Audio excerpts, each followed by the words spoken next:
An exploration team was attacked by giant insects. Can they still escape alive?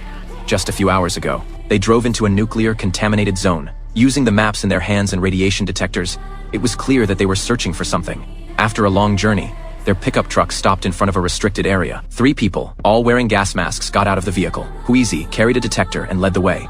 They moved through the forest for a long time. Suddenly, a child appeared in front of them. Calm down! They reassured the child, explaining that they were scientists. Huizi urged the child to leave quickly, as the radiation levels here were dangerously high.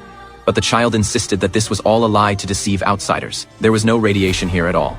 They continued their journey and arrived at an abandoned factory. Huizi noticed that the detector showed no radiation in the area, so they took off their masks and went inside.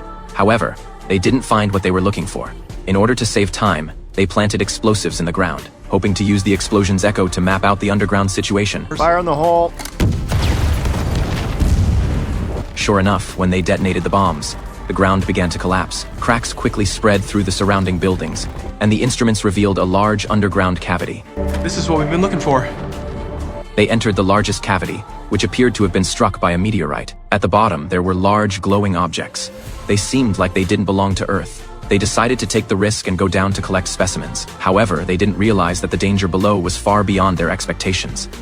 Upon reaching the bottom, they found many glowing eggs. These eggs were clearly not from Earth's creatures. Suddenly, the cracks in the ground began to spread again.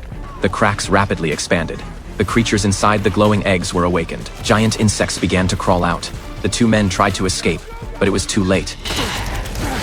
The giant insects came at them like a tidal wave. No matter how much they shot, it was useless. The weight of the insects was far greater than the strength of the men. It was clear that Huizi wouldn't be able to climb back up. In an instant, she was dragged into an endless abyss by the insects.